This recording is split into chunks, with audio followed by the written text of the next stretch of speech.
नमस्ते अस्तु भगवन् विश्वेश्वराय महादेवाय त्र्यम्बकाय त्रिपुरान्तकाय त्रिकाग्निकालाय कालाग्निरुद्राय नीलकण्ठाय मृत्युञ्जयाय सर्वेश्वराय सदाशिवाय श्रीमन्महादेवाय नमः।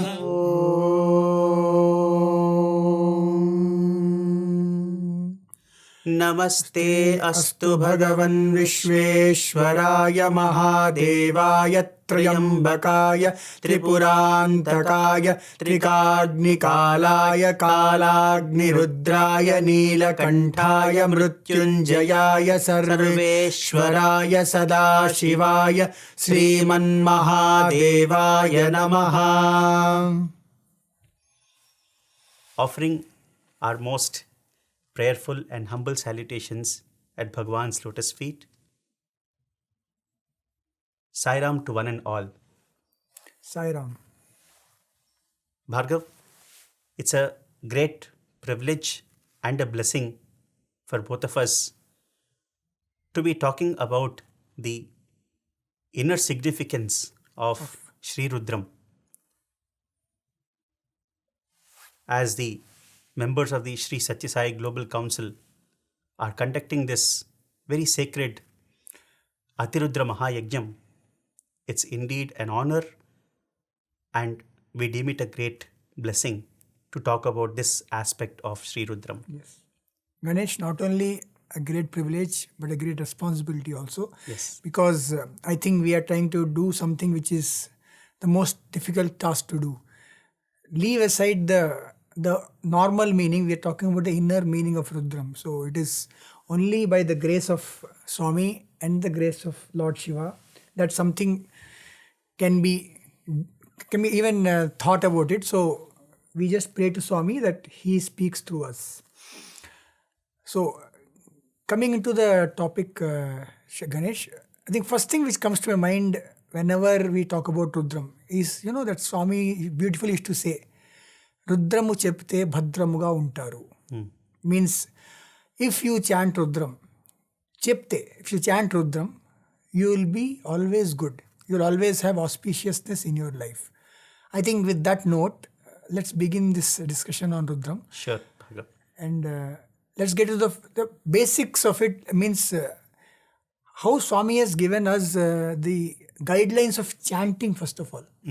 To get the benefit of it, to understand it, we should first do it properly. Yes. So on that, Ganesh.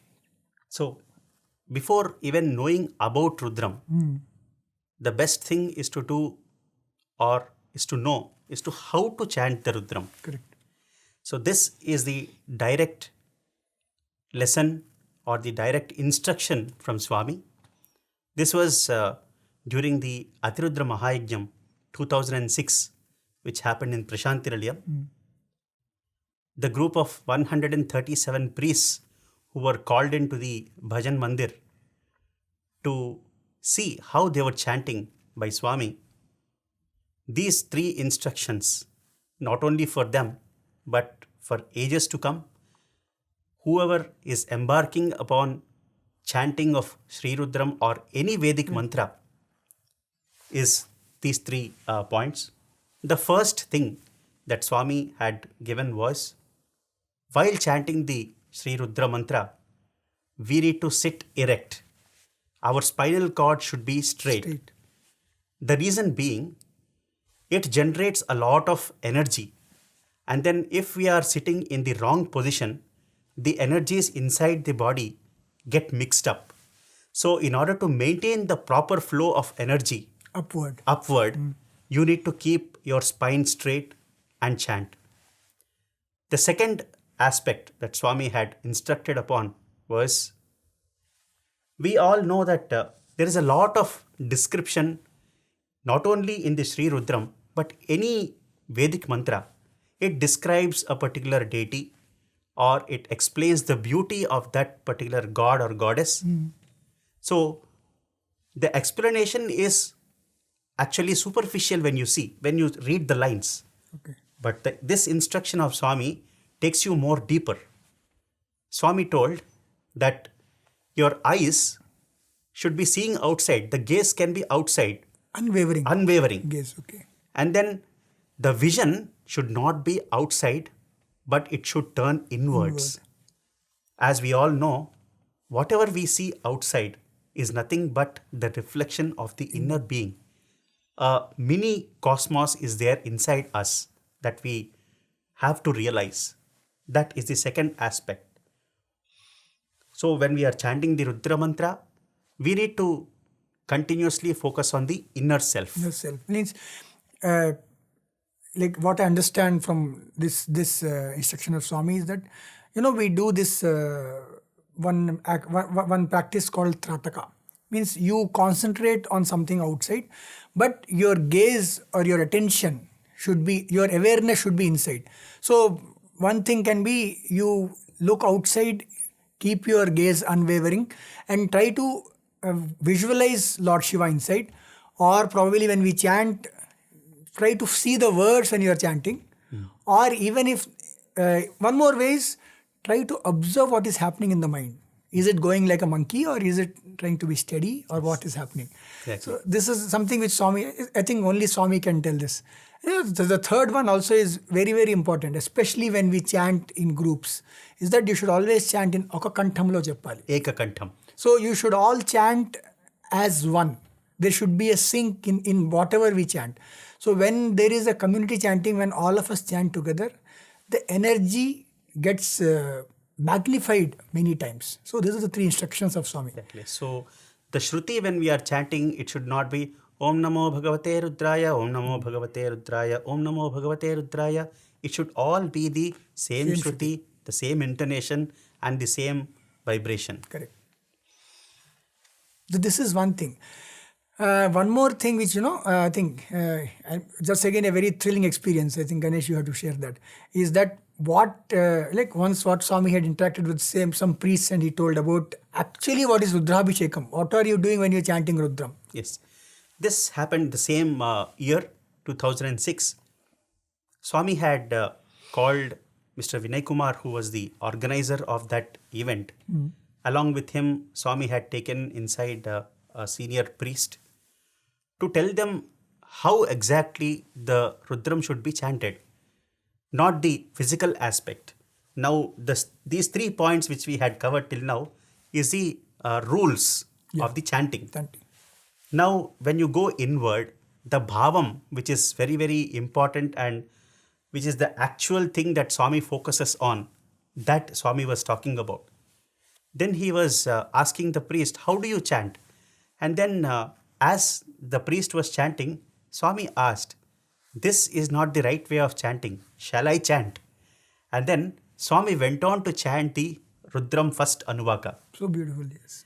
And then the last set of lines, Namaste Astu Bhagavan Vishweshwaraya, what we chanted, Swami had chanted it without taking a breath, which is very, very difficult. Correct. And then these devotees who were inside were awestruck because Lord Rudra himself was chanting the Rudram in praise of himself. And then Swami told, you people are thinking that you are worshipping a third entity called the Rudram, the Rudra or the Linga. Outside. But that was the very fine instruction by Swami.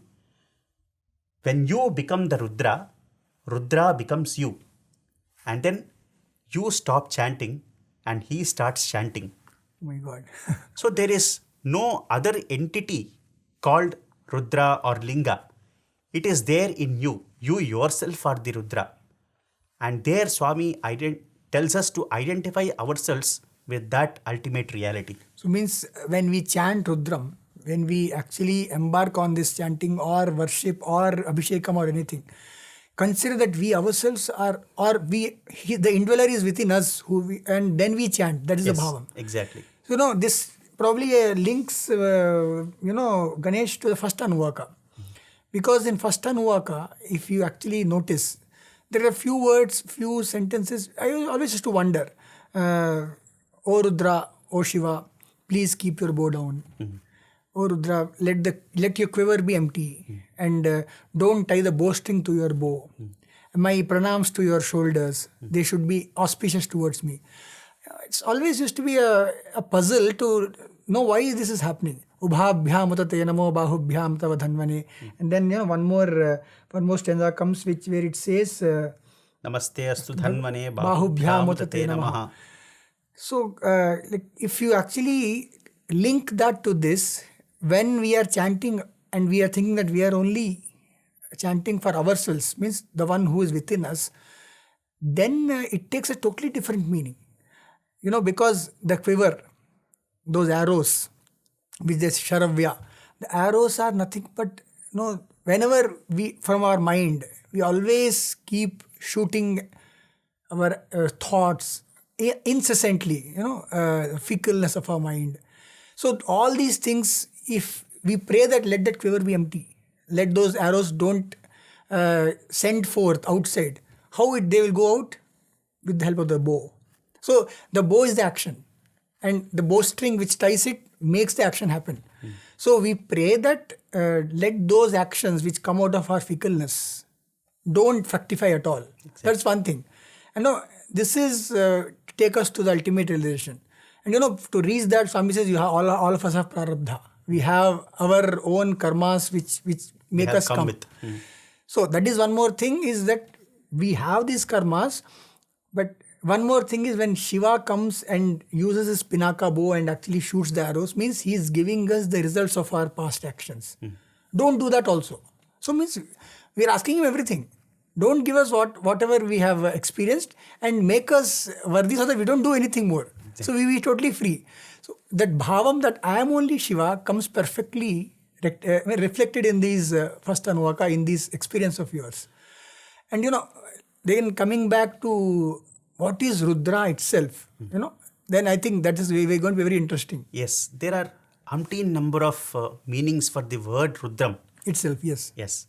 So one meaning that actually we can very nicely correlate with our dear Lord is Rudana. Yeah. Means crying. Crying. So you'll be wondering why these people are talking about crying. When we are chanting such a sacred mantra, why at all crying? So the beautiful phrase that Swami uses, Kannillu tappinchunu, Kannillu teppinchunu, that only the Lord can do.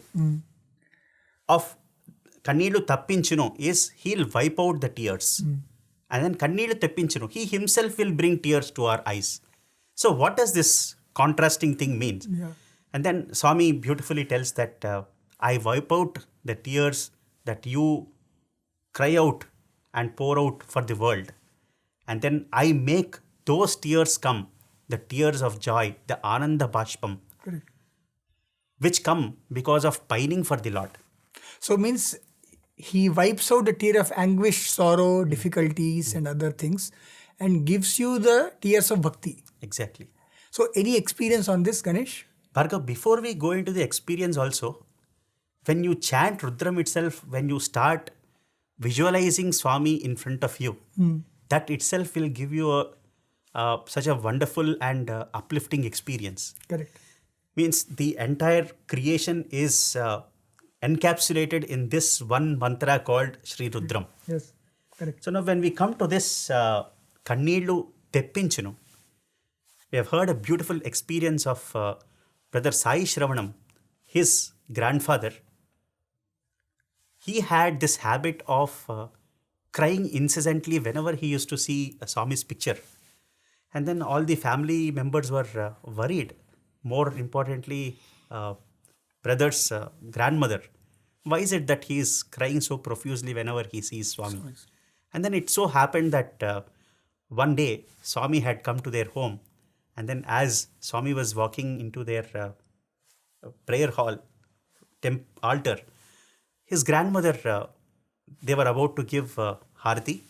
And then his grandmother asked Swami, whenever he sees your picture, he starts crying. Why is it that so? Is there anything wrong with him? And then Swami pointed out so beautifully, see, if you observe, when you have grief in your heart, when you have pain in your heart, you have tears from the inside of your eyes. Okay. When you have joy, when you have bliss, when you have a divine experience, you start getting tears from outside the eyes. Whenever you see your husband, means Shravanam brother's grandfather, he always has tears from outside of his eyes. And then Swami went on to tell that those are tears of bliss, Ananda Kanneeru. Such a beautiful experience. Correct. And then the next aspect which we are going to tell, that experience which his grandfather had, is just related to the aspect which we covered just now, that we are offering something not to some entity called a lingam, but there lies the Lord himself. Correct. So when the camphor was about to be lit and the aarti was about to be given, his grandfather had the habit of showing to all the pictures in the altar. And then his habit continued. He had habit of putting lot of camphor. Then Swami himself took out half of that camphor and put the other half in the plate. And then he lit. And as Swami was standing beside him, he was giving aarti to all the pictures. And Swami himself was singing the aarti along with all the family members. And then he was going close to the picture and giving aarti. And then Swami tapped his shoulder and he pulled back his hand and told him, see, it's very hot for me. Don't go so close. It is so hot for me. I'm able to feel the heat. That moment, the family members understood that if you consider Swami to be a picture, he will remain a picture.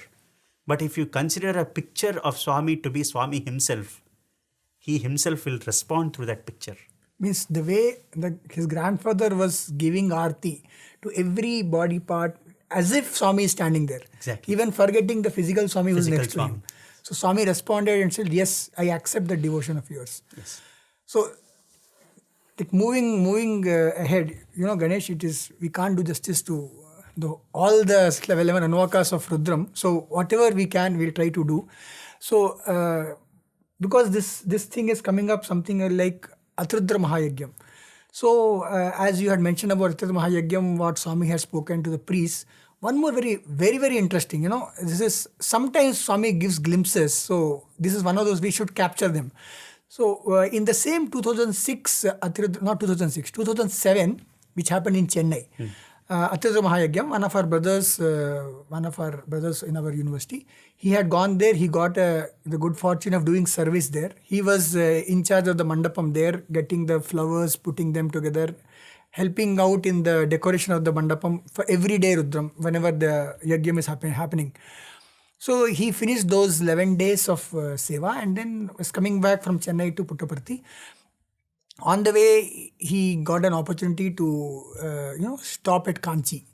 And he had an opportunity to go to Kanchi Kamakoti Peetham. The Kanchi Kamakoti Peetham, very famous. So the day he went, the second in command, Jayendra Saraswati, the pontiff, the second in the command, he was available. So he was ushered into his presence, and then he just asked out of curiosity, sir, do you know about this Atrudra Mahayagyam which is happening in Chennai? He told, yes, I know. Can you tell me what is the significance of this? So this Jayendra Saraswati Garu, Vijendra Saraswati Garu, he smiled and told, you don't know that? I will tell you. Anyone who is even thinking about Atrudra Mahayagyam itself in this time, whoever it is, probably it is coming on the media or on the TV channels or anything, they'll get the benefit of it. So even the auto drivers who are coming and dropping devotees to Tirvanmayur and going back, even they will have so much of punya because of this. And this is something which is going to remove a lot of negativity in the world. No, this is coming from someone who's a pontiff in one more mutt. He told, and our brother was awestruck by what Swami was actually doing. So this is one experience we thought we will share. And if you actually come to what Rudram chanting can do, think that there's one experience of one of our Dashara priests on Yes. this. In, I think this was during 2002 Dasara celebrations. After the yajnam was over, some of our team members had an opportunity to interact with Sri Venkateshwara Avadhani, who was the head priest of the yajnam. So he was telling that as the students were asking the question as to what the significance of this yajnam is, he told, Vishwam Pushtangrame Asmin Nanaturam. Means if in a village there is chanting of one Rudram being done, the effect of that chanting is had by the entire place around. Means the entire universe or the entire world has the effect of that. Pushtam means they'll get nourishment. Imagine for 7 days, or when you take Atirudra Mahayajnam for 11 days, when it happens continuously so many number of times, how much of energy, how much of nourishment and how much of good positive vibrations it can give. Yes. So every day Swami is making us chant Rudram day in and day out. So we can measure the amount of good fortune that all of us are having and the amount of blessings that all of us are receiving from Swami. So, but Ganesh, one more thought which generally comes. We are talking about chanting Rudram and now we are trying to dwell in the meaning of it. But Rudram itself is so vast. And they say in Vedam, every word has got so many multiple meanings. So the next question which comes to anyone's mind is, I don't know the meaning at all. So if I chant, will I get the benefit or not? That's a very pertinent question, because it's not easy to understand just the word by word meaning only is very difficult to even grasp. Because each word has multiple meanings. So I think for this also there is a very beautiful experience. This is again Sringeri Mutt, which was one of the most established by Adi Shankaracharya. There was one pontiff called Chandrasekhar Bharatiji. He was in the 19th century. And once one devotee went to him and he went beseeching him that, my wife is having a very terminal illness and she is very sick. What should I do? So this Swamiji says, what is there? You know Vedam, you know so many mantras. You pick up the mantra which is relevant for it and then you chant. And just offer that water to her. He says, no, please guide me. I don't know what to chant, what to do. Then he says, okay, you know Rudram? So yes, I know Rudram. Can you chant the Dhyana Shlokam of Rudram? So he chants. In the end it comes Rudran Uvakan Japan. In the end, Apa Talashthala. The whole thing it starts and in the end it comes. So then this Swamiji says, just Japam of it is enough. Mere Japam. You don't need to know the meaning. Just Japam is enough. Then he says, I have come from a far off place. By the time I go back and do the Japam, I don't know whether she'll even survive or not. So don't worry. Actually, Sringeri is a place where Tunga river flows. So he says, just sit on the bank of Tunga, do your Rudradhya, do the Japam, chant Rudram.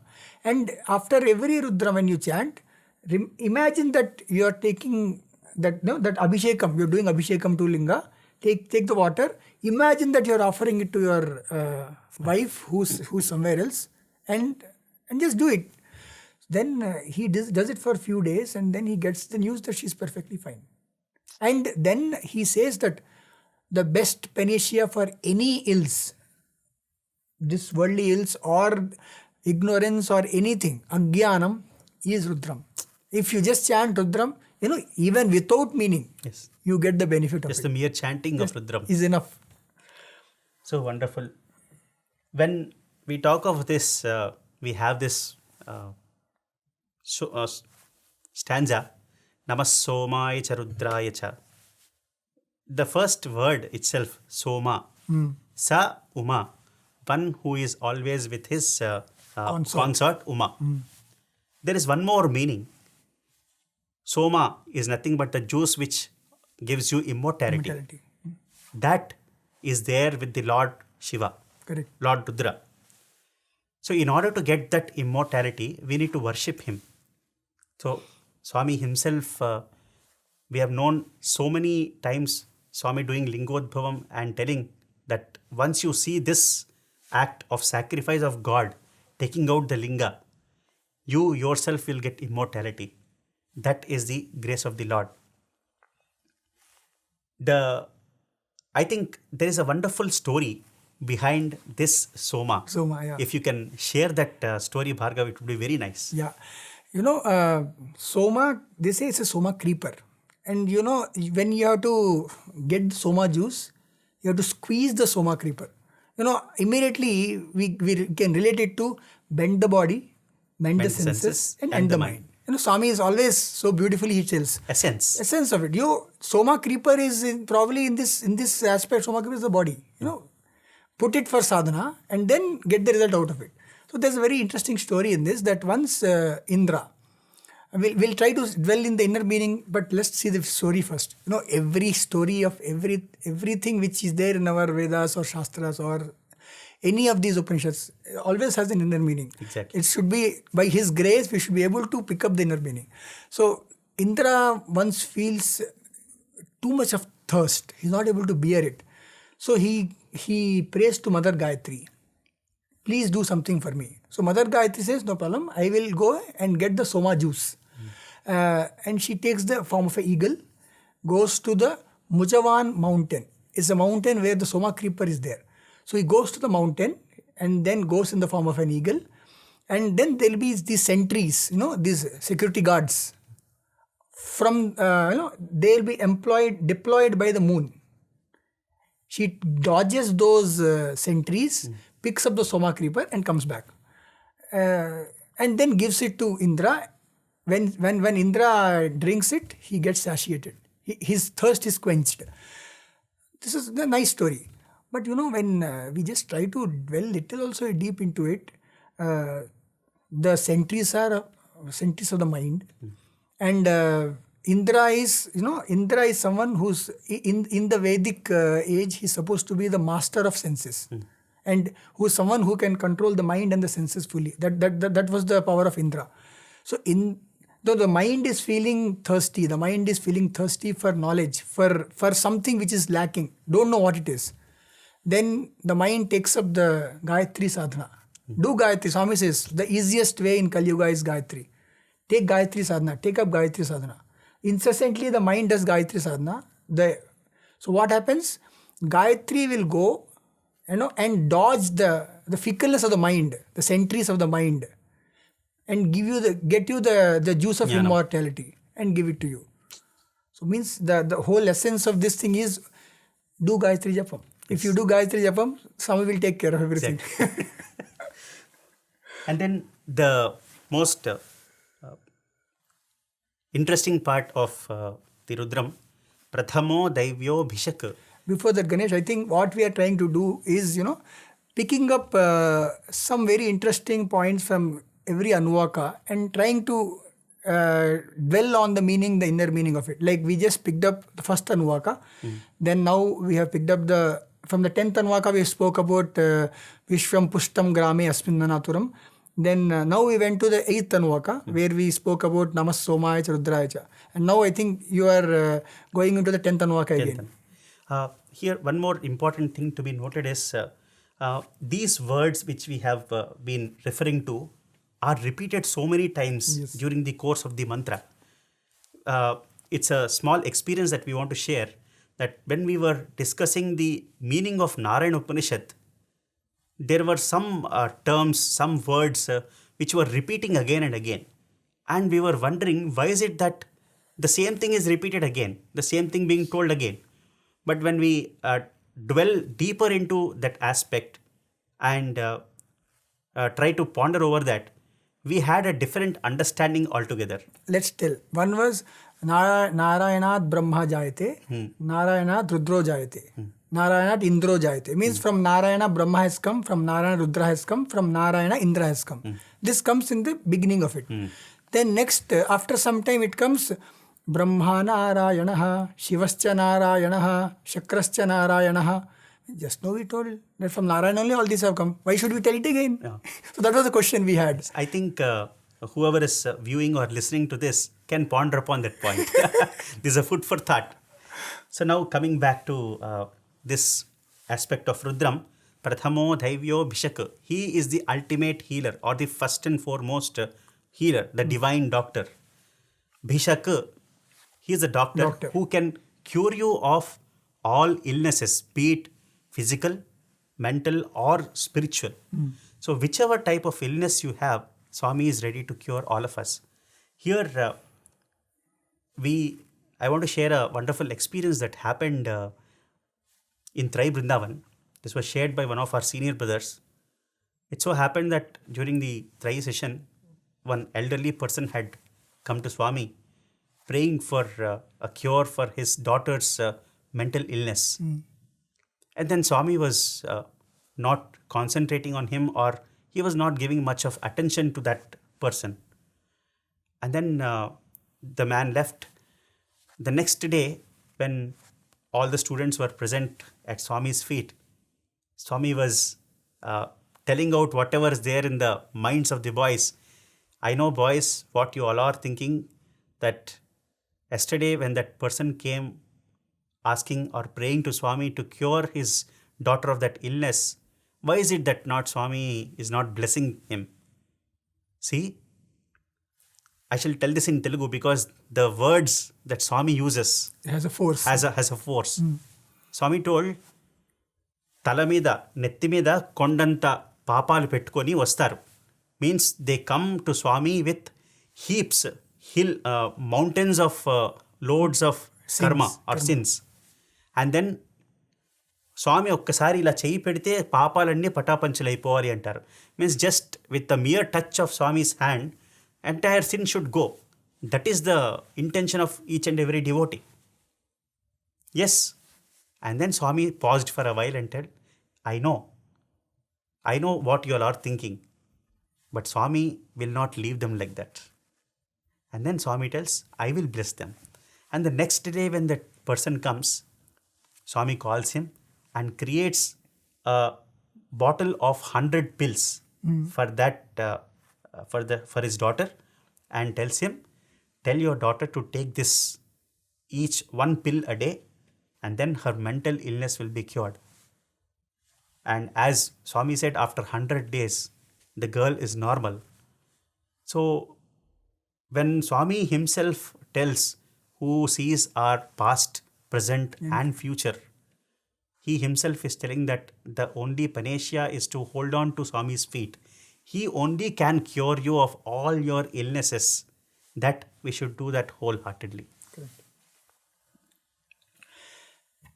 And Ganesh, one more very interesting observation about the whole Namakam, the Rudram, the Namakam part of it, is it talks so much about the opposites, pair of opposites.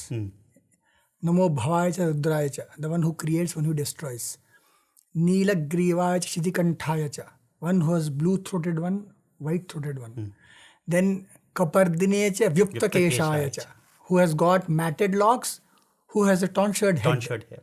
And then you have Jyesthaya cha Kanisthaya cha.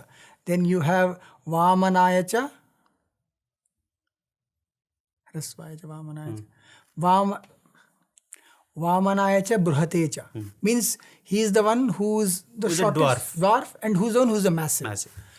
Now, there is a lot of pairs of opposites you will find in this whole Rudram. I think there's the message is loud and clear that whenever you go through your life, accept everything in this life as the good and bad as the same, with same equanimity.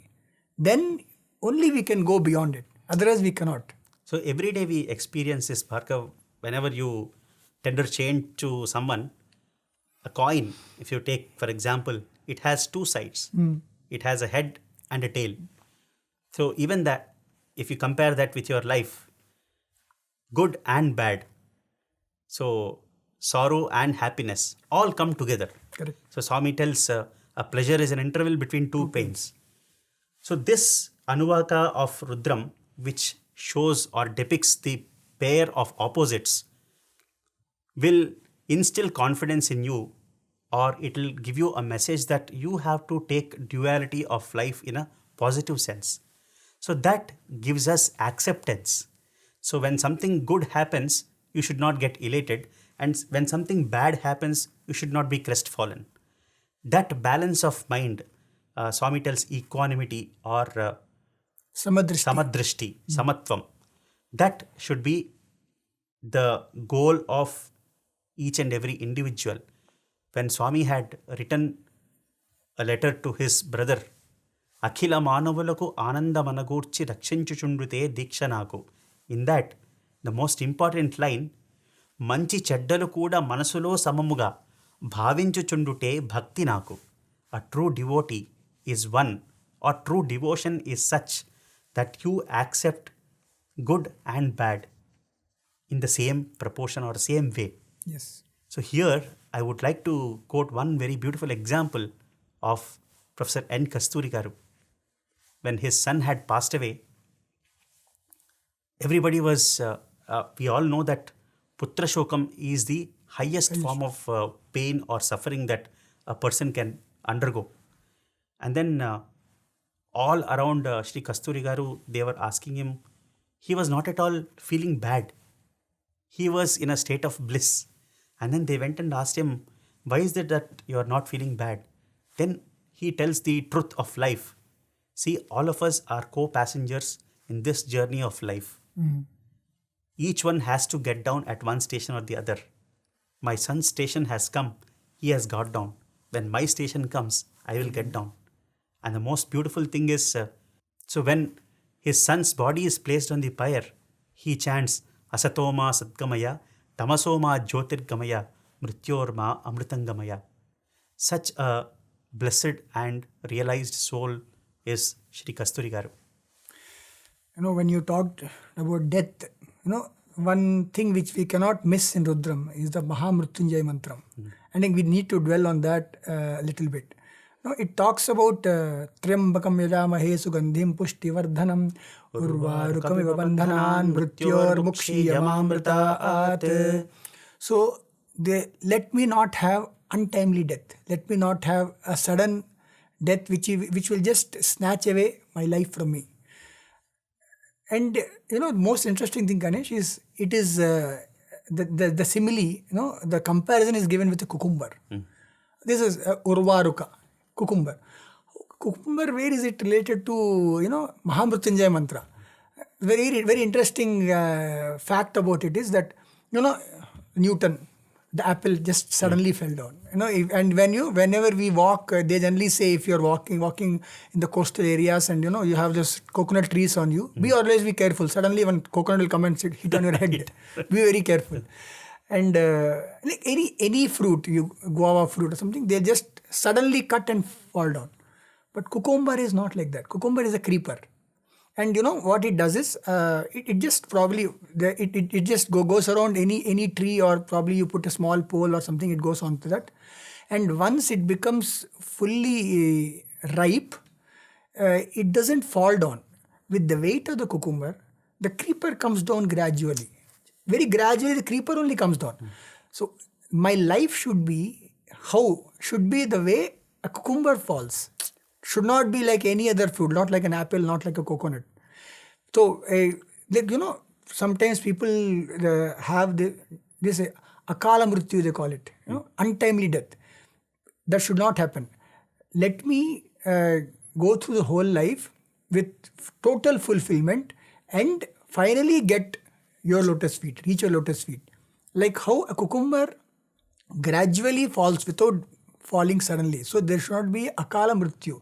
Should be a very natural death. The ease at which a person leaves his body is everybody's wish. So I'm reminded of that wonderful shloka, Anayasena Maranam, which means the death which you get very, very naturally.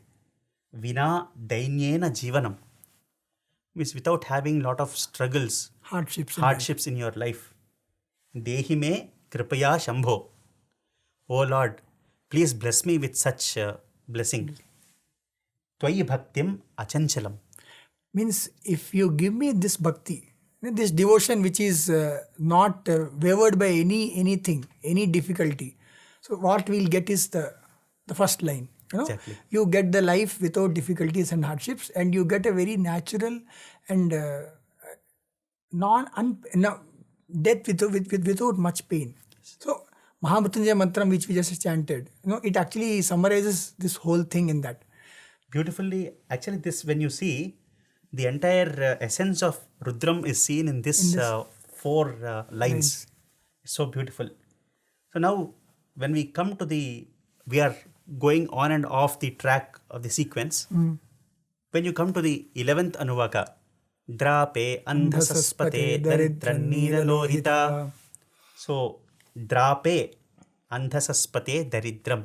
When you take that portion, so one meaning is that, O God who punishes the sinners in hell, O God who gives food to the devotees. This is the one expression of that. But when we go deeper, what we come to know is Drape, or he alleviates or he removes. Andha. Andhasa means annam or nourishment.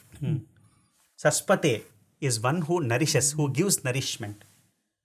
So we have seen umpteen number of examples, umpteen number of instances where Swami had blessed various places, groups of people, and then multitudes of devotees who have been suffering, and giving them nourishment, giving them joy, and giving them succor. So a couple of examples I want to share. The first one is a example of a village in East Godavari district. This village is named Vadlamuru. So I think this was in 1969 when first time Swami visited that village, when Swami stepped into that village. At that time, the condition of that village was the crop never used to come in full harvest. Okay. So if you grow rice this year, next year something else used to grow in that field. So that was the kind of bad situation there. So the moment Swami stepped, the next harvest onwards, it was like a bonanza for that entire village. Bumper harvest. Bumper harvest. So 3-4 times they used to grow the same crop. And then when we visited that village, the entire set of villagers, we have seen boys and girls chanting in Prashanti Nilayam, the Rudram. The same schedule is being followed in Vadlamuru, in the Mandir, which Swami had inaugurated personally in 1974. And then there is a Kala Bhairava temple near this Mandir, where every moment they feel Swami's presence. And then every day they chant Rudram. So that is the power of that particular place. Why I am telling this example is, the moment Swami steps in that village, it is green and it is full of nourishment. And then the second example, we were listening to wonderful stories by our dear Vijayamma Garu.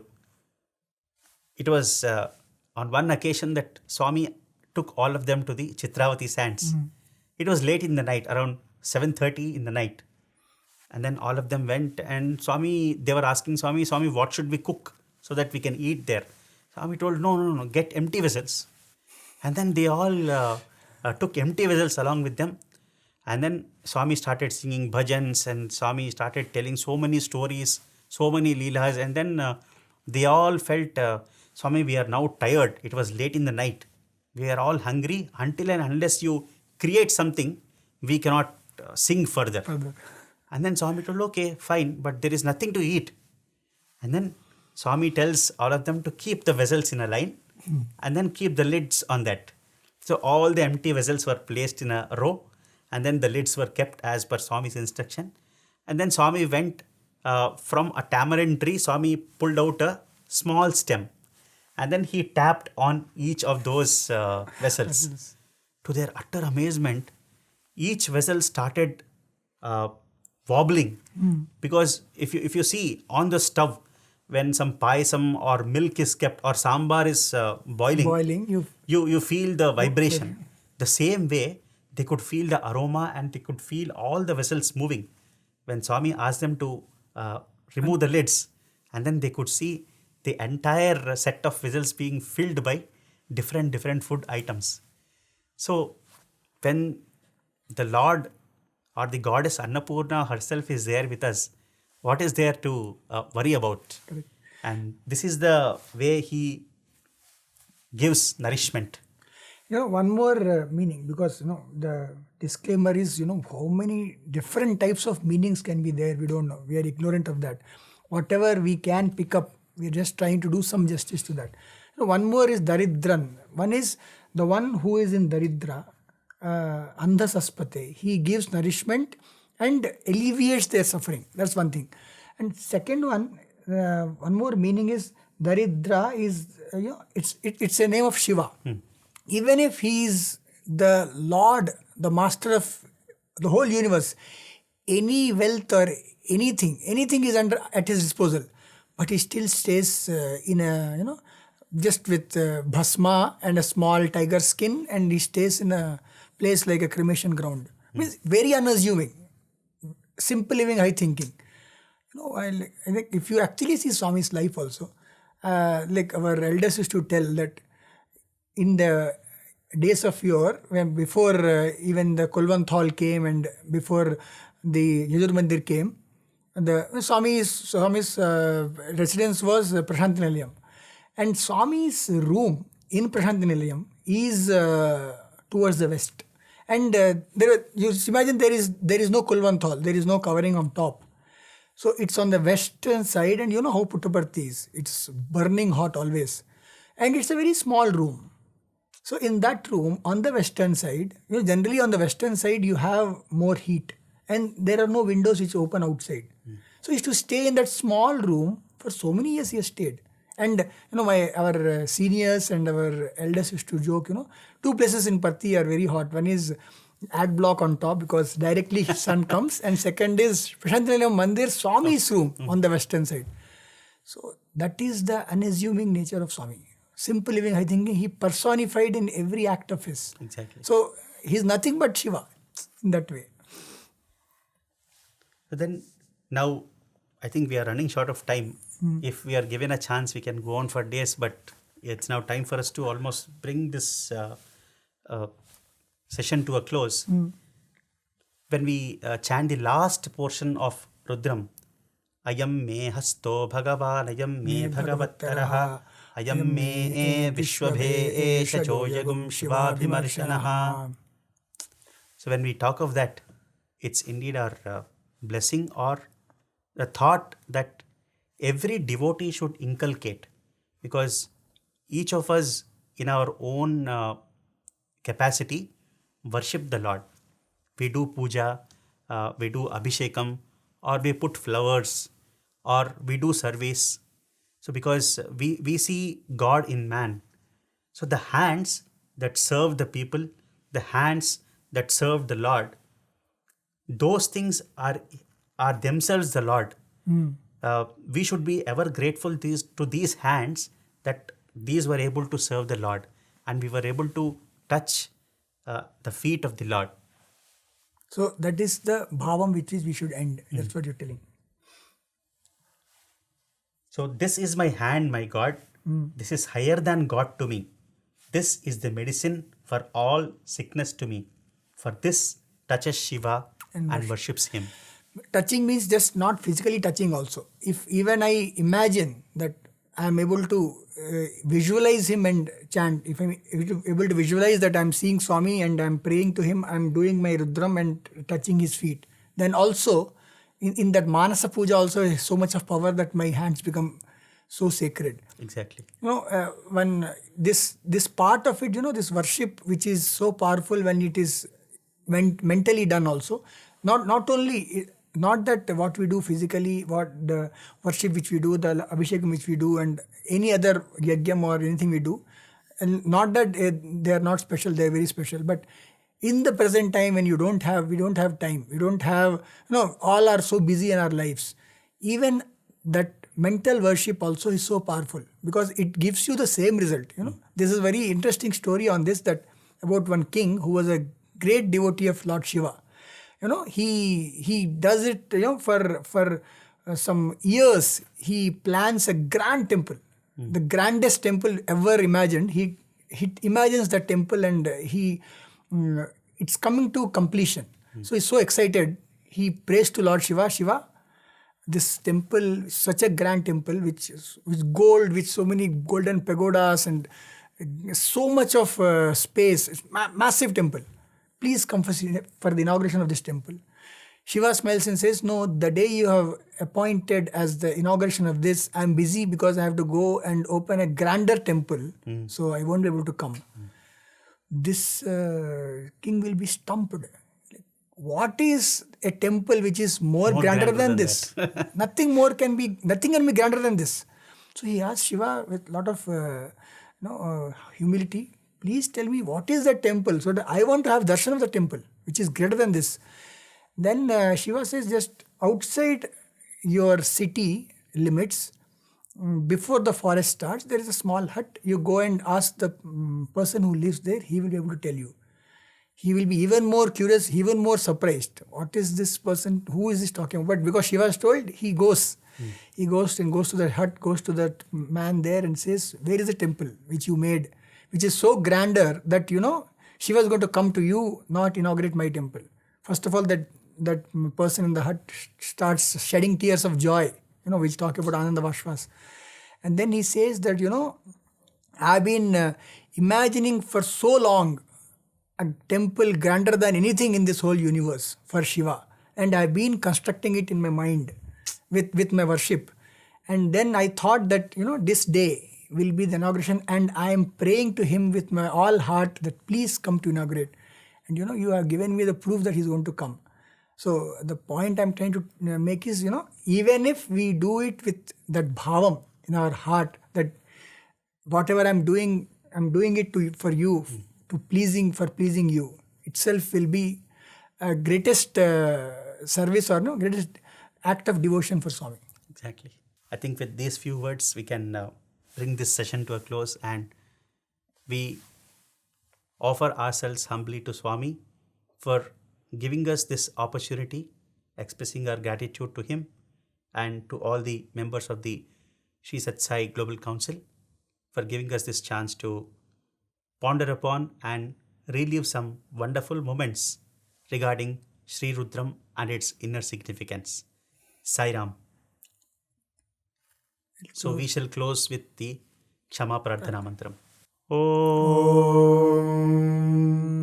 Yadaksharapadabhrashtam matrahinam tu yadbhavet tatsarvam kshamyatam deva narayana namostute visargabindu matrani padapadaksharaani cha nyunani cha tiriktani kshamasva saishvara aparadha sahasrani kriyante harnishanmaya dasoyam iti mam matva kshamasva saishvara anyatha sharanam nasti tvameva sharanam mama tasmat karunya bhavena raksha saishvara harihi om tatsat Sri Saishwararpanamastu.